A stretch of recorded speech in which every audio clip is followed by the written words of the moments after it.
401k and everything. They haven't made a commitment, but. No, they want to know that they're going to what can we do this? Yeah, for sure. I get it.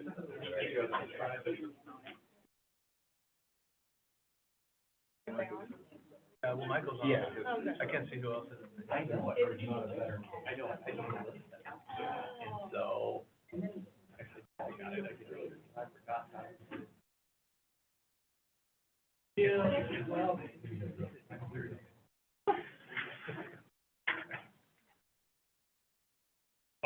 How much was the fine? I don't know.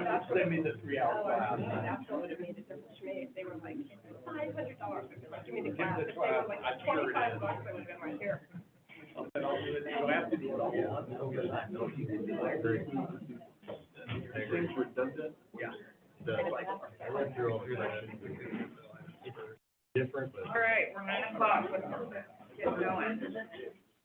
I'll order our, BCAG meeting, and we start with pledge of allegiance.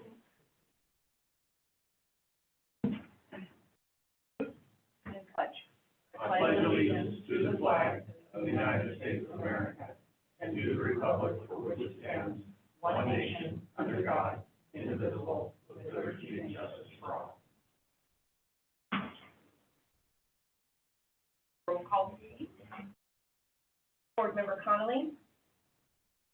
Board Member Durfee. Board Member Ritter. Here. Board Member Kimmelshue. Here. Board Member Teeter. Board Member Knuckles. Board Member Reynolds. Here. Board Member Calderon. Board Member Pittman. Board Member Tryon. Here. Just a reminder for those that are in the audience, that there's a sign-up sheet right outside the door. You can sign in. That would be great. Consent agenda. Do we have any disqualifications or anything that needs to be pulled? Motion? So moved. Oh, second. We have a motion and a second. All in favor? Aye. Items for information. North Valley Passenger Rail Strategic Plan Update. Chris? Yeah, thank you. Good morning. October board meeting. Yeah, we just want to give you an update on the development of the strategic plan, and then also cover some ridership data that we've developed recently, ridership forecasts for the North Valley Rail system. So joining us today via the Zoom, we have our main consultant, Daniel Kraus from AECOM, also Daniel Evans from AECOM. And we also have joining us Michael Hennevit from the San Joaquin Regional Rail Commission and Powers Authority, the agencies that run the ACE and San Joaquin's passenger rail services. And so they're going to be helping kind of present some information here. But I just wanted to kind of go back to the July meeting, and I think we let you guys know that we were unsuccessful in receiving that $5 million raise grant that we were applying for the environmental document and the 15% sharing, and that instead we were pursuing a backup funding strategy using the STIP funding, and that would require the development of a project study report equivalent document. And so I mentioned, I think at that time, that we were kind of going to be shifting gears a little bit and delaying the release of the draft strategic plan so we could focus on getting the project study report equivalent document out. And so we pushed the strategic plan draft release to December instead of August. And so just want to let you know we're still on track for that strategic plan in December. We're working towards that. We've got public workshops in the works for December as well. I think we're identifying December 13th as a potential date. We're going to start promoting that. That's all moving forward well. And then we've also completed the project study report equivalent document, and did that last week to Caltrans for their review. So that's moving forward as well. So it's kind of, like we discussed at the July meeting, is kind of teeing up, recommending the 2.5 million in the BCAG RTIP as an item covering that. And so we're still moving forward with that recommendation of the BCAG board as part of that RTIP package. Caltrans is still moving forward with nominating the 2.5 million for the ITIP. So, with that money, we'll be able to develop the not just the environmental dock, which covers CEQA and NEPA. We have to address both federal and state environmental programs for this project, but it'll also include 15% engineering. So we're moving forward with that approach still, and hopeful that could be approved by the BCAG board in December, and then by the California Transportation Commission in March. Then we're also recommending a portion of BCAG's transit and intercity rail capital program funds, including a new formula allocation, and Andy's gonna have an item on this here this morning as well. We're recommending a portion of that be allocated to allow us to complete 30% engineering as part of the environmental process. And in working with San Joaquin Regional Rail Commission staff, Michael and Dan Levitt, also the consultant team at AECOM, they found that if you can do the 30% engineering design work as part of the environmental process, it really sets you up well to move quicker through the future phases of the project. Because these TRISIP, we call them TRISIP funds. They can only really be used for transit or rail, so it's kind of perfect timing for us.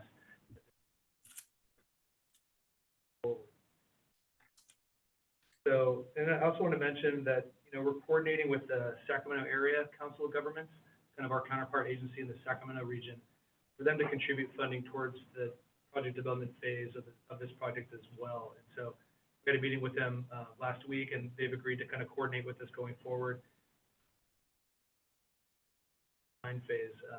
Nothing fully committed yet, but they're definitely, supportive of the project and as the benefit of it, their region as well as ours. So in terms of the ridership and revenue estimates, these were developed by our consultant team at AECOM, and I'm going to turn it over to Daniel Krause in just a second, but the numbers overall came out very good. We're encouraged by the forecasted numbers for the North Valley Rail System. And the methodology for developing those numbers is kind of complicated. I asked the consultant team to kind of walk you through it, but without going into agonizing detail, because the modeling work can. I'll turn it over now to Daniel Krause for the slides. All right, thank you, Chris. Can everyone hear me okay?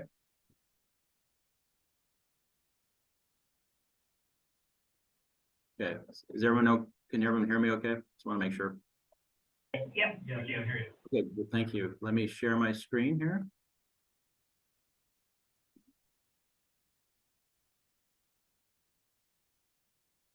All right, so can everyone see that screen?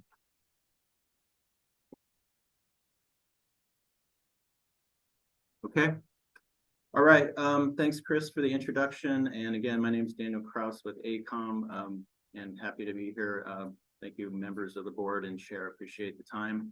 I'm going to give a quick overview of our analysis that we did on ridership and the results of those of the analysis. Just a quick overview of what the ridership covered. Essentially, we covered the system-wide Valley Rail program, which includes all expansions of ACE and San Joaquin's trains by around the year 2030. So our whole ridership, estimated ridership for that entire network. And then also, as part of, we also drilled down and focused on the North Valley trains themselves in terms of what this project will do in terms of ridership. We isolated the ridership numbers for just the 4 round trips that we're going to be running for the North Valley Rail project. Just a quick review of the service plan. Again, there's 4 round trips running from North Valley, and one of those round trips will connect to Union City BART station in the Bay Area. Another one will go to Stockton and connect to the Amtrak San Joaquin's, which will provide service to the northern part of the Bay Area, Oakland, San Francisco, and those areas. And then also we will have the 2 direct trains connecting to the new planned high-speed rail station hub in Merced. So we covered all that ridership as well. Just a quick summary of that system-wide ridership. So by 2030, our ridership, if without the 4 trains extending from the Sacramento area up to the North Valley, ridership for that whole system would be around 8 million, just under 8 million. But then when you add in the 4 round trips up to North Valley, the whole system ridership would be about 8.5 million. And so we just have a delta of an additional ridership of almost 600,000 annually for this project for the 2030 timeframe. Also, the average daily ridership for the due to the project would be about an additional 1,600 riders or so. In addition, we have the avoided vehicle miles traveled would be about just under 41 million due to this project of the 4 round trips to North Valley. So we think that's a pretty positive number. We also looked at the ridership in terms of the people getting on and off trains at each of the 4 stations as part of the North Valley Rail project. So you have Chico, Gridley, Marysville, Yuba City, and Plumas Lake. As you can see, Chico has very strong ridership, just under 200,000 annual ons and offs. And the reason that's got strong ridership is, that has a large capture area of all of Northern California because it's the northern terminus station. You have Chico State, and you're also, it's a mid-sized city in and of itself. So there's just a lot of activity at the Chico station, and that's why we're seeing strong ridership there. Gridley, even though it's a very small community, has fairly good ridership of about 92,000, and that's because that's the station where we would see people connecting from the Oroville region via bus or park and ride. And then when you get it to Marysville and Yuba City, you're getting much closer to the Sacramento region, and it's kind of getting into the sweet spot where people potentially using trains as for commute service to Sacramento, as well as other reasons for traveling to Sacramento region. That also applies to Plumas Lake, which will be a smaller community, but is growing, and also in that sweet spot of being quite close to Sacramento region. So you're seeing very strong ridership for those stations as well. We also looked at a breakdown of geographic markets. So where are people traveling to and from? So folks that would travel within the North Valley, in other words, traveling within those 4 stations in the North Valley, that would be about 91,000 trips per year. And then also looking at external would be to and from North Valley from other regions around California. So the Sacramento region, as you can see, is about 258,000, which by far the strongest market from North Valley is that Sacramento area. And then you have the north and central part of the San Joaquin Valley, that is just under 100,000. And then also in the San Joaquin Valley, we have that future high-speed rail connection in Merced, which would then allow folks to access other services to San Joaquin Valley in the south and also Southern California. That would be just over 70,000. And of course, the Bay Area, even though that's the smallest market on this table, it's because there's quite a bit of distance between there, but still it's a strong market for the service. Just very quickly about how we wanted to make sure that we had good, accurate numbers in terms of our approach. We have very different geographies in the Central Valley and also the highly urbanized Bay Area. And so therefore we wanted to use 2 different models that would represent each of those geographies. So one model was focused on the Central Valley, and that's the ACE passenger rail service model. And that's an AECOM based model. And we actually have been using that model to do ridership forecasts for ACE and San Joaquin's for many, many years now. So we're very confident in how that works. And so that's the focus of that, is the trains traveling within the Central Valley, essentially. And then you also have the second model, which was the Alameda County Transportation Commission's travel demand model. And the reason we brought that in is because we have those trains going into the Bay Area, the one especially connecting at the Union City BART station. That model is much more sophisticated in terms of, measuring things that are going on in urban areas such as heavy congestion and also, like high levels of public transportation, all those connections. So that's why we wanted to use those together to make sure we were capturing the very different geographies this system, the North Valley trains, will be operating. The other thing we wanted to do to make sure we had good, accurate numbers was to really think about the post-pandemic area that we're in now. That has created a lot of uncertainty of how travel is going to be happening in the future, and it's been very challenging to do ridership in the last few years. But now we're finally starting to see some trends, and basically in the middle part of 2023, we assessed the trends of both intercity rail and commuter rail, and they're actually different because intercity rail is less commute focused, and commuter rail obviously is more commute focused. What we did is we measured the recovery rates of ridership compared, from before the start of the pandemic to what it would be, what we would estimate to be by 2030. So in terms of intercity rail recovery rates, we would estimate about an 84% recovery rate by 2030. And then for commuter rails, less, it's 52%. And that's because we have such an impact from people working from home and that sort of thing. Excuse me. So the other thing, so essentially, and just a reminder, most of the service can be running North Valley is intercity rail. So we're seeing that higher level of recovery. We're estimating that. Now we just got some interesting data about existing ridership increases on both the San Joaquin's intercity service and in the existing ACE commuter rail service. And both of them are recovering faster than we even thought when we did this ridership analysis. So the San Joaquin service is essentially almost 100% recovered once they add in their next, they have one more round trip to add in to get back to their pre-pandemic levels of service. So that's actually going to indicate we're expecting even more ridership, excuse me, more ridership related to the San Joaquin intercity service. And then also ACE service is already at about 50% recovery in 2023. We expected 52% by 2030. So essentially that's recovering much faster too. So the good news is we expect now potentially even more ridership because of the North Valley project than even before. That's hope that helped out understand the ridership. I'm happy to take any questions or comments. Excuse me, I have a question. When you're looking at both the intercity and the commuter rail, are you looking at like what the trends are right now and then the projections into the future as more jobs become remote or telecommuting? Like, how do you factor that in? Yeah, and that's the hard part to understand it, and that's a great question because that was the biggest challenge. We weren't sure how it's very in flux. Policies keep changing. Companies try to get people to come in. Sometimes it works, sometimes it doesn't. So that's been the biggest challenge. So that's why we decided to stick with the actual ridership that's emerging now. So we looked at mid-2023 ridership numbers in terms of both ACE and the San Joaquins, and that's what we went off of. And we took kind of like a gradual anticipated recovery. However, it's still kind of a fluid situation. And as you can see with the numbers recovering faster than we even anticipated. So that's kind of how we went about it. I hope that answers your question. I also have Daniel Evans on the call. And Daniel, if you want to add anything to that, he was our lead for the ridership effort for ACOM.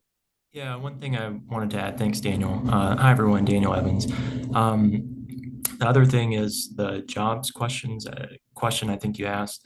So our ACE model, which is kind of primarily what we used, incorporates Caltrans demographic data, and we incorporated some data that was released by Caltrans, I believe in 2021.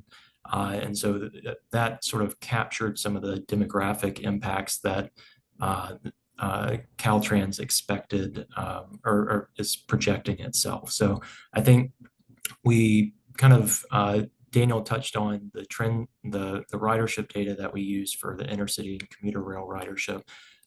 So we captured those trends from the start of the pandemic through early 2023. So that's capturing the ridership trends, and then our demographic data would capture any sort of revisions that Caltrans might have to long-term trends in demographics. And of course, again, that's coming from 2021, so it may have changed in the past year or two, but that's the best information we had at the time.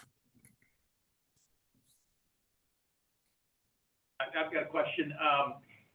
Maybe you guys aren't the ones to answer this, but if I was commuting from Marysville, Yuba City to Sacramento on a daily basis or a weekly basis or whatever, what kind of timeliness would these trains have? And the reason I ask that is it's going to be on Union Pacific tracks. Is that correct? That's correct. Okay. So who's going to have priority, this commuter train or the freight trains? And if I have to go to the airport and catch a plane, is this going to be reliable type of transportation to get down there, or where you're gonna have to pull to the side and let a freight train through. Does that make sense? Absolutely.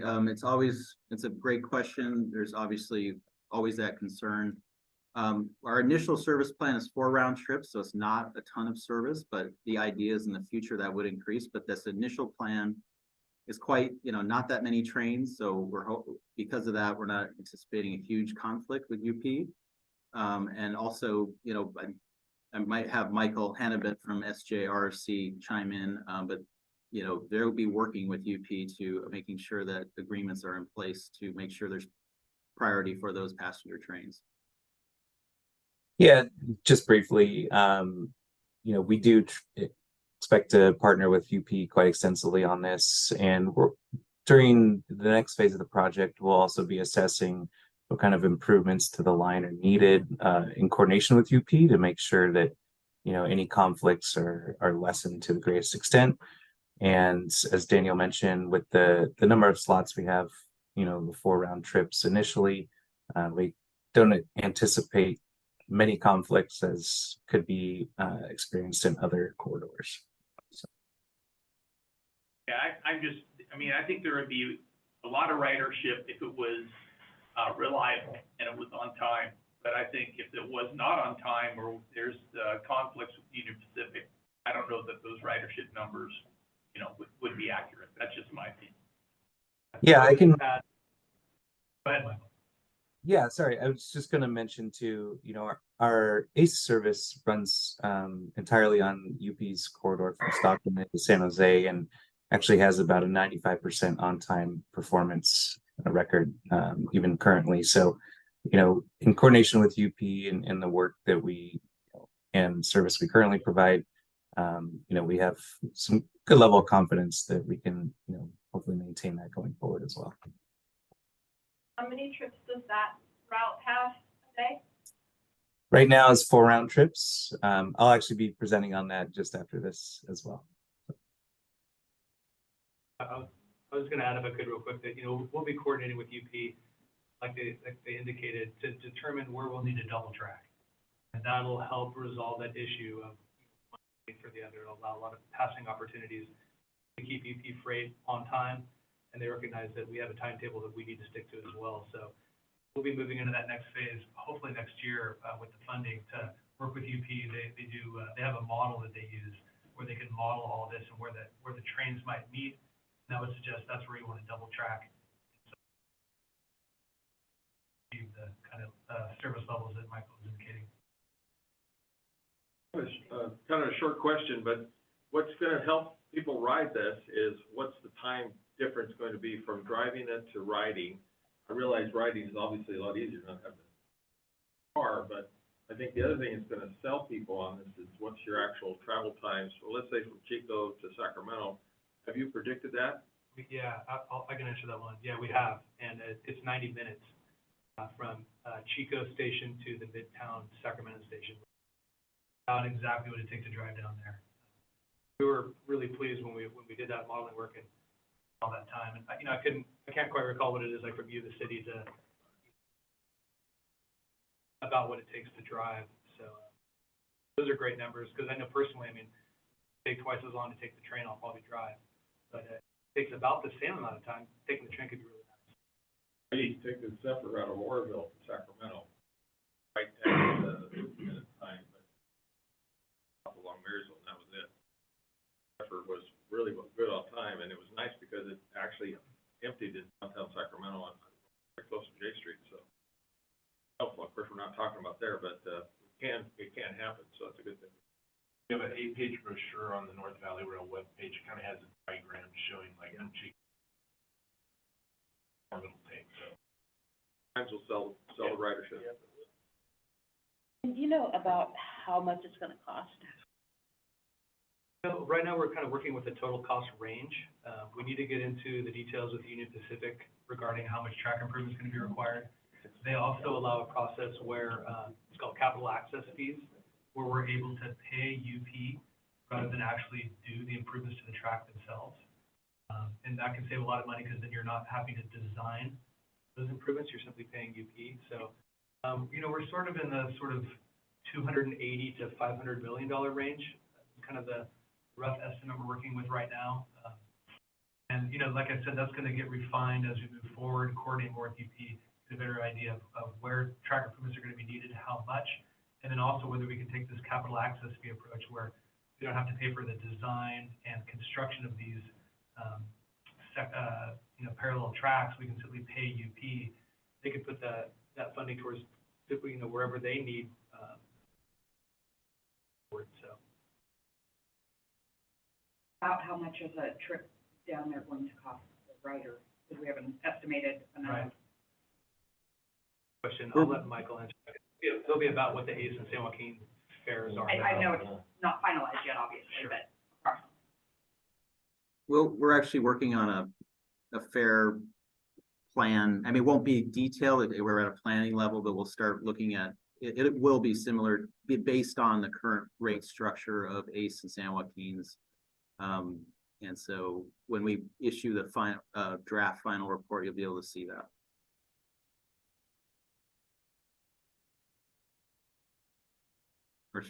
I'm gonna turn it over to Michael Hanna, but he's gonna kind of just quickly go through some of the Ace and San Joaquin services that operate now, their Valley Rail program, and then a little bit on the North Valley Rail. Real quick, just as kind of a refresher, I know we've reviewed this, but it's good just to kind of have the background of what his agencies are operating now and what they're planning to do. Yeah, thank you, Chris. And thank you, Chair and members of the board. Again, Michael Hannibal with the San Joaquin Regional Rail Commission, and also with the San Joaquin Joint Powers Authority, kind of sister or twin agencies here, where Regional Rail Commission helps manage and run the ACE commuter service, and the JPA managing the San Joaquin's Amtrak service. You can go to the next slide. So again, just an overview. The current San Joaquin service is not just intercity passenger rail, but also a host of connecting bus routes. So on this map, you can see the orange line is actually the train service itself, with one endpoint in Bakersfield, and then it kind of branches to Oakland and Sacramento. And again, the connecting bus routes provide a number of ways to get across the entire state. And one route that goes up through Butte County and stops at Oroville and Chico is Route 3. That connects directly down to Sacramento and Stockton. The last thing I'll mention too on this, it was talked about in the ridership forecast that Daniel presented. We are running 6 round trips right now on the trains, though we're looking to get back to a 7th round trip, an additional train out of Sacramento to Bakersfield in the near future. Next slide. And so here's the diagram of the ACE service. Again, starting in Stockton every morning with 4 trains going over the Altamont Pass and down into San Jose. This is currently just weekday only. Again, 4 trains in the morning, and then 4 trains returning home in the afternoon and evening.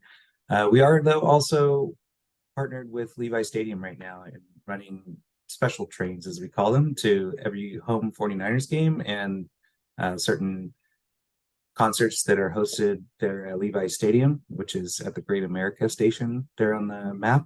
And also we have a couple of trains lined up for concert events down at the arena in downtown San Jose as well.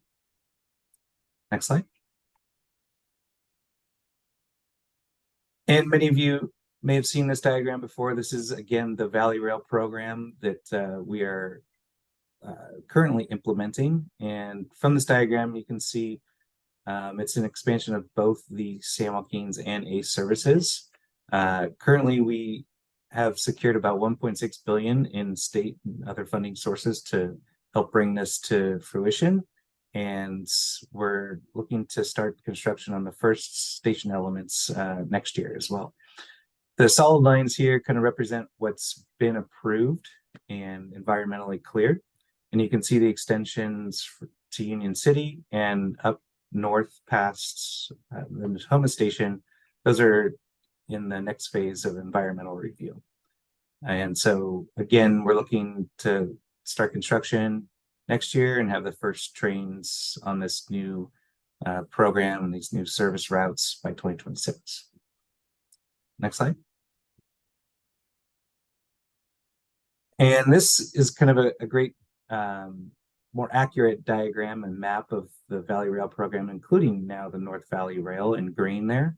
Again, it extends both ACE and San Joaquin services, and is really an integrated extension of that Valley Rail program. So as Daniel showed in the round trip diagram before, it's really extending what the Valley Rail program is already bringing to this North State here. And again, as you're familiar, we have Plumas Lake, Marysville, Yuba City, Gridley, and Chico stations planned along the corridor. Next slide. And zooming in a little bit, this is what that in map form will look like.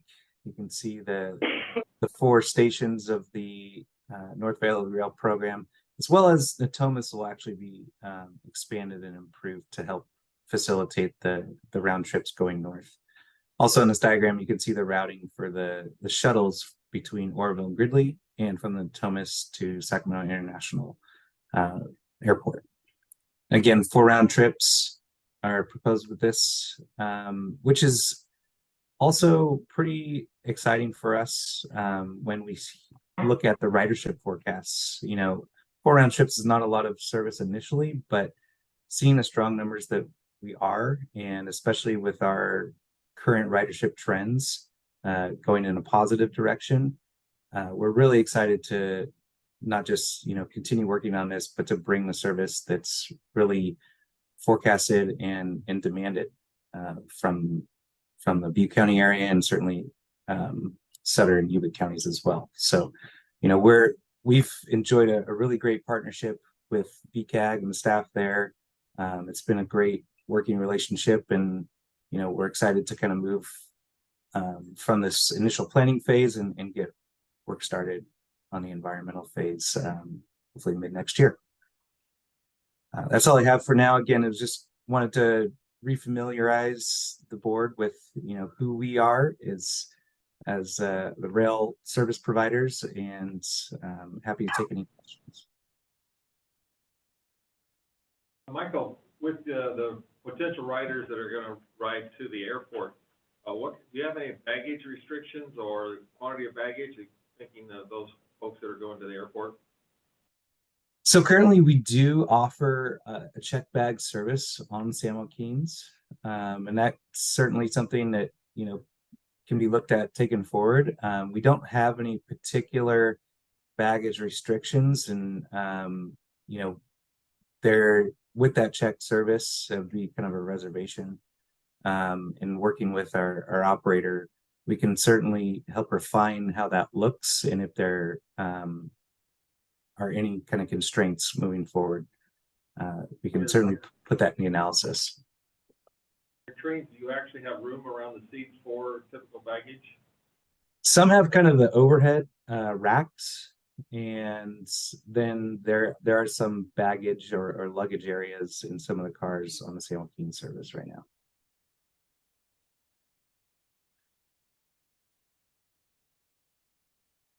Oh, wait, one more question for you. What are your prices like? Like what are your fare, what do you charge for fares? Well, it's kind of on a mileage basis. I don't have a particular example in front of me at the moment. One though that we had been kind of recently talking about on the San Joaquin's service right now, there is a trip that you can take from Stockton to Martinez. I believe it's around $18. But then Martinez gets you connections to other rail services and another intercity bus connection that we provide. And, we are fairly transparent about our pricing, especially on the San Joaquin's, being quite a bit more affordable than other intercity rail services. And, that's really reflecting not just the population we serve, but our mission to help provide, affordable intercity passenger service to residents of the San Joaquin Valley, and hopefully soon to the North State as well. I can give some examples. Just looking like, for example, on the San Joaquins, going from Fresno to Bakersfield's $11. And the most expensive ride I see fare is from Fresno to Emeryville. So, Yeah, and that's almost a full-length trip, but yes, it's, we find it to be fairly and very competitive. This question is for our local folks. So I know that the stations that are proposed are our current station and then one in the Barber area. Is the entry into that, has that already been looked at? Is it going to be from the east side or is it going to be from the west side? Or have we looked at whether or not there's going to be any kind of transportation from east to west or west to east? We haven't gotten to that level of detail yet. About the work on going forward. We've had some meetings with the developer there, coordinating just kind of the station location and definitely something that we coordinate with.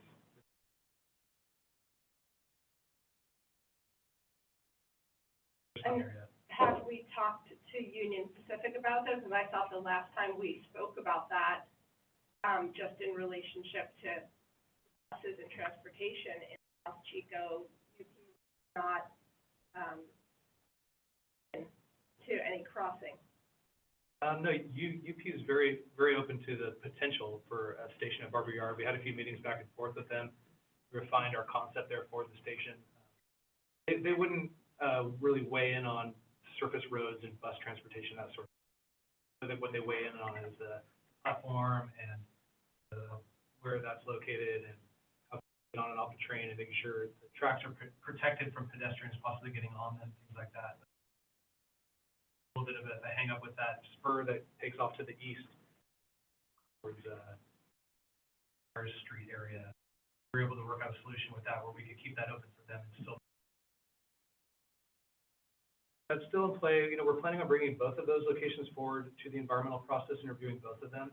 So we don't expect to really have a decision on a preferred for quite a while. And we'll be coordinating with, you know, City of Chico and other, you know, relevant agencies on track because they have the station down in order to kind of arrive at a preferred location. So I think it makes sense to create both locations forward to environmental just because you may get underway with one and it turns out that there could be an issue there.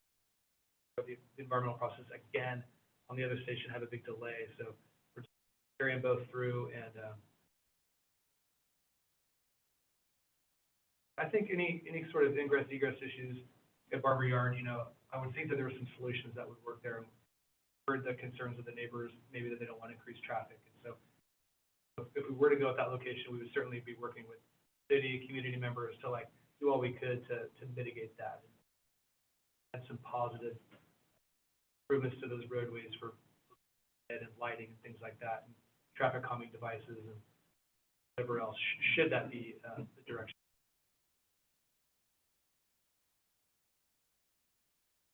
A question, I noticed that you have a shuttle that's going from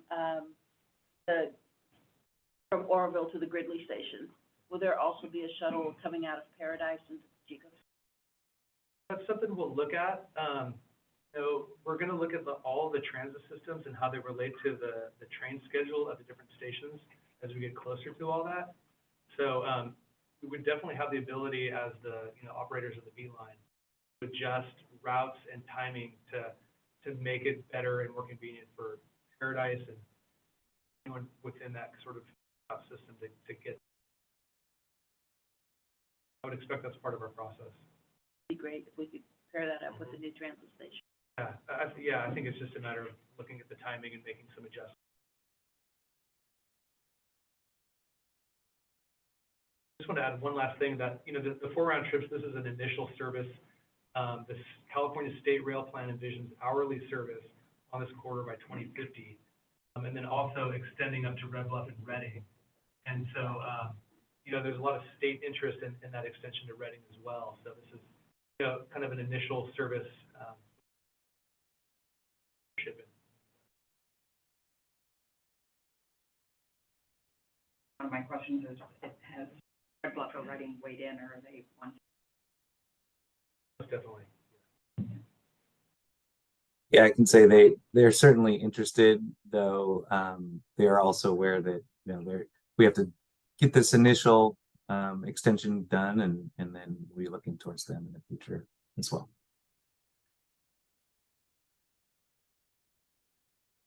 If I may, the Shasta region has been contacted by Cal STA to pursue a study to look at rail in the North State border.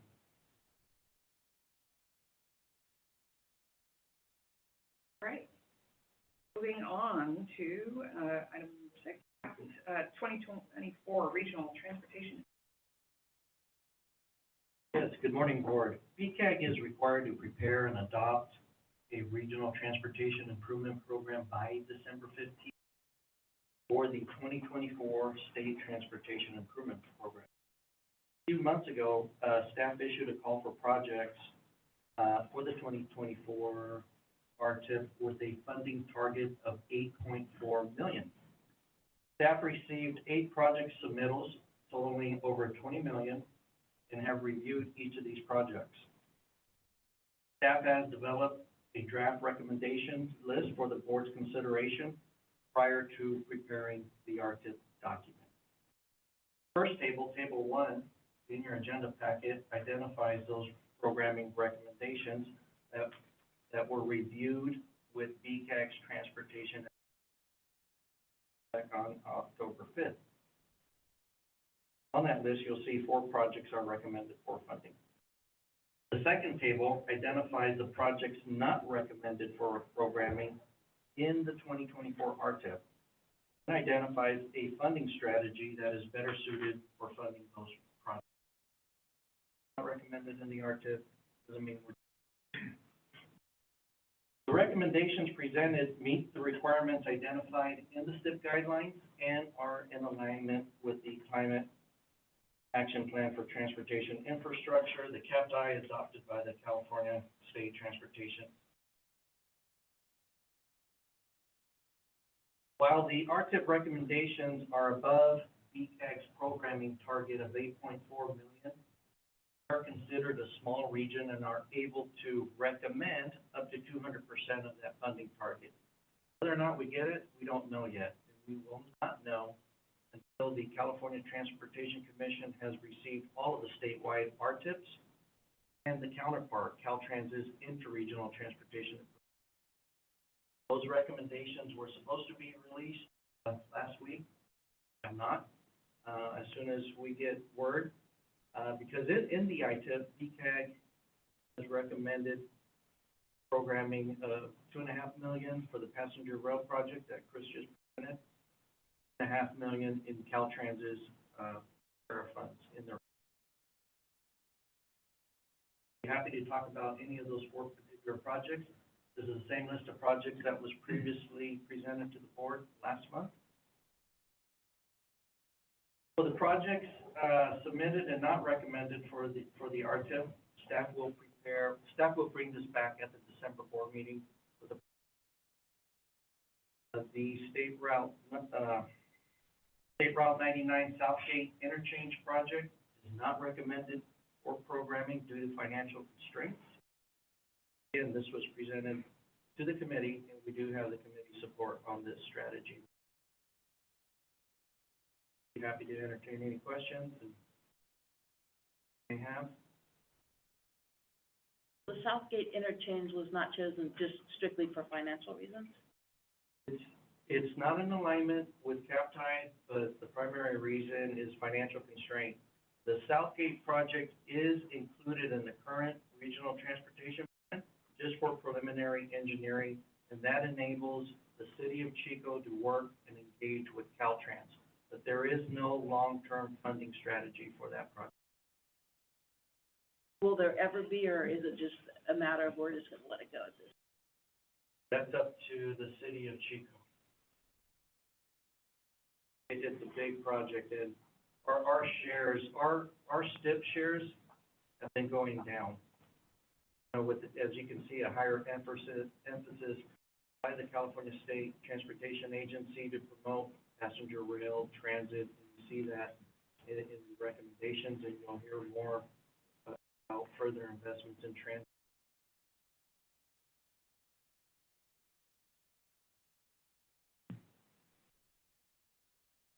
2024 unmet transit needs. Good morning, Board. Annually, we perform an unmet transit needs assessment, and this is just the opening of that 30-day comment period. It's really a 45-day comment period. We will come back to the board at the December 7th board meeting with the for the public hearing to finalize all the comments that we've received, just with to promote feedback on our operations and routing and the timetables for the B-line as a system as a whole for the fixed route. We do accept comments from people year-round, and we make changes as we are able to year-round, but this is just the formalized process that we need to do for the TDA. Attached to the agenda, you will also see the notifications that we posted on all the buses and in all the local newspapers. Where does our SS tax fit in with that? After the unmet transit needs assessment is prepared, the SS TAC reviews it before we bring it to the board. They do, I apologize, you might not know this. Do they do their own outreach so that they're reaching out to the communities that they know are impacted or have unmet transit needs? The SS TAC is made up of community members who ride public transit and also who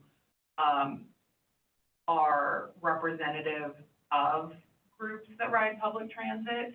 I don't know if they do their own specific outreach. That's up to each individual person. It's a self-elected committee. But we do a lot of outreach to make sure throughout the year that we're hitting all these different targets. Amy White and myself go to the Thursday night market in Chico. She recently also, we have a booth at the Salmon Festival, Red Suspenders Day. We try to hit those big events that where we know transit riders or potential transit riders could be to elicit feedback in person, as well as making sure that, you know, we've had outreach in the Chico News and Review as well as the ER so that we're hitting different demographics, not just the people who read the ER. I also target emails to local agencies such as Hmong Community Center, African American Families Center, things like that. So I just look for, as these things are going out, as we're looking for SS TAC members or we're looking to get comments from the public, I work on targeting different community agencies as well with that information. I mean, I could bring these flyers to like the Continuum of Care, the Behavioral Health Board, or passages, things like that. Yeah, we send the flyers out as attachments to the email, so they're public information and anybody's welcome to have them. I think they maybe sometimes get lost because, you know, we don't, I never hear that announced in. Yeah, any effort flyers. Yeah, we're all a teamwork here. And I do want to, again, reiterate that we accept feedback and we look for improvements year-round. This is just the formalized process of TDA.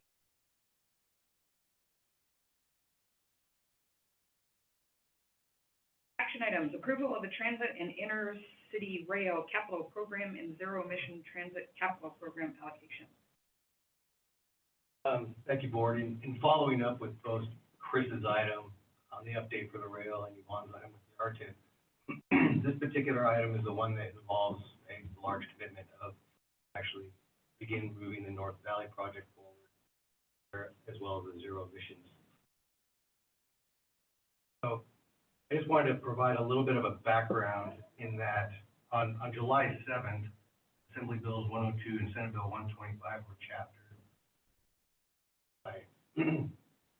Identify the portion of funds that are generated from the cap and trade program in California that deposit into the greenhouse gas reduction fund. That particular fund distributes resources to specific items, all aimed at reducing passes in zero emission. So BCAG is one of the 49 regions in the state that was shown that there is an allocation process, distribution of funds by population, which follows our typical TD allocations for transit. These two particular programs, one being the TIRSA program, the Transit City Capital Program, zero emissions. In total, over approximately 3-year period, our particular share between those two programs is $23 under $24 million. These funds can only be used for these types of projects. One of the things reasons it's coming about is as California decided we're going to make a real aggressive push towards gas reduction. Just for a little bit of reference, I think there are 6 total programs throughout the country that are, California's is the most aggressive, and it also is the one that generates the most funds through the program. So there's a large sum of funds that has been generated, and one of the issues that all the regions and local jurisdictions have had is you can't really meet these targets without having some infusion of funding to actually. So that's where these assembly incentive bills have come in to identify using those funds collected in that program for the development of projects that are in there. So for us, what to do with $29 million, and the most obvious applications for us, first is the zero emissions program, and the reason I bring that up first, just because that's the one that we spent the most time working on preparing for some type of a deployment. Invested in electric buses. Like the time is now to also invest in emission option. The other project being the North Valley Rail. Moving the North Valley Rail project forward requires a pretty started off. So we've identified, we have a table on page 2 that identifies what our $20 allocation, add that up in terms of how it applies to both the rail project, also zero emissions. Accessing those funds means our region submitting an allocation request. It's a package of several pages, narratives and project descriptions, find what it is that we're going to do. Funds. We being supportive and believing that the North Valley Rail project is a good one. We would like to utilize part of this program with the have to generate a significant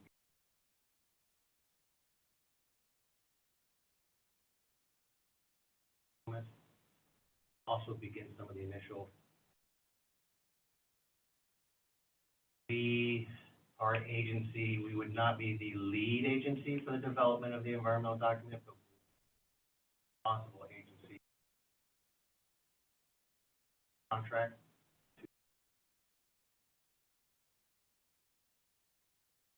We can access these funds. It sounds like we can access these funds LSTA or February. Ultimately, what I wanted to do was bring this item before the board as an action item for you guys to approve. A desire to show that we are committed as an agency. Say, hey, we're going to apply a good portion of these funds to the development of the rail project, and also continue moving forward with our zero. With the North Valley Rail project, helps garnish a lot of support from other federal, much larger funds that we really can't garnish in our local region to utilize to actually build. So that's essentially is what it is it's a request for you to approve our allocation package.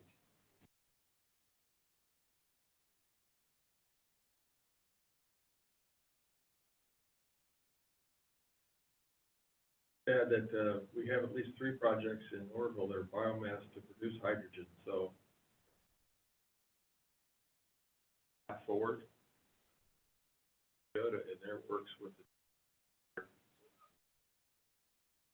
Be selling them very quickly, so I see that as a much better alternative than typical problems we're having with electric. The thing that's really good about this particular program, and this is, I've not really seen this before, is there's a lot of flexibility in it. So when there are supplies for hydrogen that come up, those are good applications for us to utilize this funding. One of the projects has received $5 million R research. Or they have land secured, they're in escrow and whatnot, so. Area to supply. Good path to go for. I had a question on the funding, on that 8-page report, you were mentioning. It lists the project cost from anywhere between $205 million to $530 million, and I think I saw in the other report that was 2022 cost. So when we're talking about the project cost, are we talking about just our portion, or are we talking about the entire project and?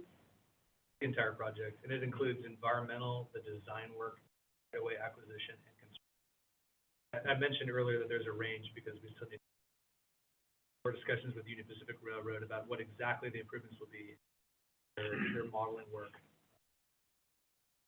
Engage with them about the capital. Yeah, it does include the whole enchilada. So it's not just to Natomas, it's the. Oh, no, it's just to Natomas, yeah. Okay. It'd be everything north from Natomas north. We'd have to improve half of the Natomas station, because currently there's only going to be a platform on one side. We start running trains north, where we have to put improvements to the track.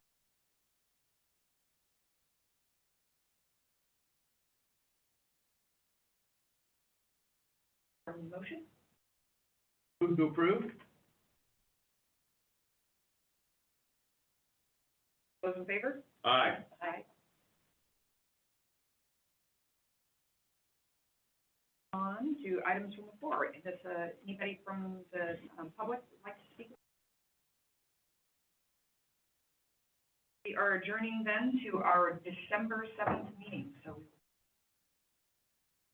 we're in December. Big party for John that day. Yeah.